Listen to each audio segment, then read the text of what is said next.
पिल्ली दिसत नाही वाटत नवीन कोंब बारीक दिसत नाही.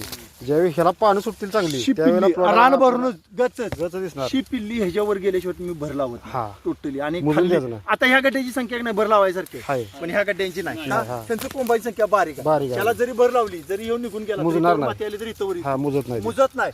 म्हणून थोडासा संयम ठेवायचा. उसातनं मोकळ होते 8-15 दिवस जातात होते आणि डायरेक्ट रेझर घालायचा. निवांत डिसेंबर मध्ये फुल भरला तरी आता चालतं काय झालं आता हंगामी घात येणार झाल्या या वातावरणात. वातावरण. हा तेच म्हणून विषय फक्त झाला जरा दम धरलाय. दमदार. आणि एक आयडिया म्हणून जमिनीत बदल व्हावा म्हणून आपल्या एकाडे एक मारलं हा. आणि निम्मी लागवड टाकली. आता लागवड टाकताना ह्या सरीव टाकली होती हा ह्या कडेला आणि ह्या कडेला टाकली. हा लागवड टाकताना तिकडे टाकलेली नाही. आता टाकताना तिकडे शिल्लक टाकायचं. राहिलेली लागवड त्या आता- बोंड्यावर हा. ह्या कडेला आता ह्या बाजूला टाकायचं. लक्षात आलं का तुमच्या? ती जी येणार का नाही तेव्हा आता ह्या कडेला आणि ह्या कडेला टाकणार आणि हिचं रिवर्स मारणार हा. आणि त्यात फक्त रेझर घालणार. चालतंय चालतंय. त्यामुळे आपोआप खाद्य दोन्ही शरीरातले त्याला जिकंड तिकंड मिळत भेटते राहील. भेटते.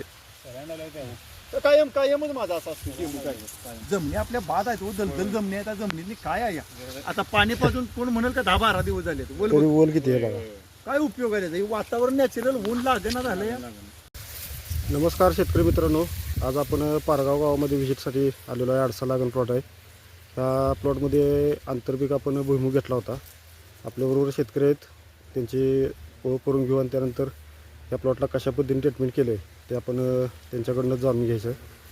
नमस्कार. नमस्कार.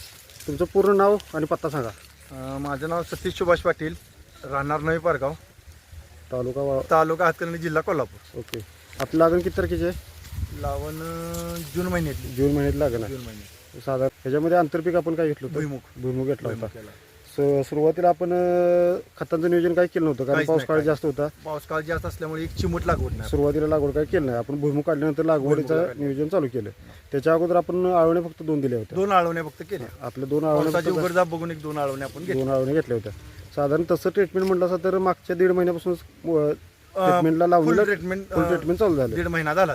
त्या 1.5 महिन्यात म्हणजे मागच्या 1.5 महिन्यामध्ये लावण्याची काय अवस्था होती? सिंगल शिवडी लावून होती. टोटली एक शिवडी, फुटवा नव्हता. फुटवा नाही काय नाही. एक जेटा आणि एकान 2 कॉम्प होता. असं होतं. एक नाही 2. साधारण आपण भुईमूग काढल्यानंतर पहिली लागवडीचा डोस, लागवडीचा डोस, पहिला लागवडीचा डोस पहिला.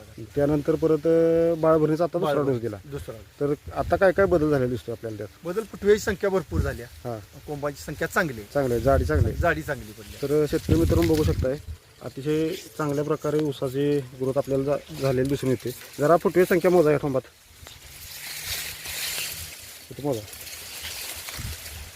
मोजू काय? हां एक एक बाजूला ओढायचा. 1 2 3 4 5 6 7 8 9 10 11 12 13 हां हे मोठं झालं. 14 15 साधारण एका ठोंबामध्ये आपल्याला आता 15 ची संख्या फुटवे म्हणजे ह्या 1.5 महिन्यात आपल्याला शेड्यूल चालू झाल्यापासून एवढा बदल बदलली. झालेला आहे. त्यावेळेला फक्त जेटाकोंब फक्त होता. फक्त जेटा कोंब. म्हणजे आपण काय पावसामुळे गडबड केली नाही खताना किंवा पाऊस काळ जास्त असल्यामुळे काय घातलंच नाही. हा सुरुवातीपासून काय घातलं फक्त काय वातावरणाचा अंदाज घेऊन आपण अंदाज घेऊन योग्य प्रकारे खतं नियोजन केलं. आपलं मार्गदर्शन तुम्हाला कसं वाटलं जरा? एक नंबर मार्गदर्शन आहे. इतर आणि शेतकऱ्यांना कमी काय खर्चात चांगला रिझल्ट. कमी खर्चात चांगला रिझल्ट. ओके. म्हणून तर तुम्याकडे इथनं एक पाय टाकणार आहे तेवढंच फुगडी करणार नाही तर पाठ्या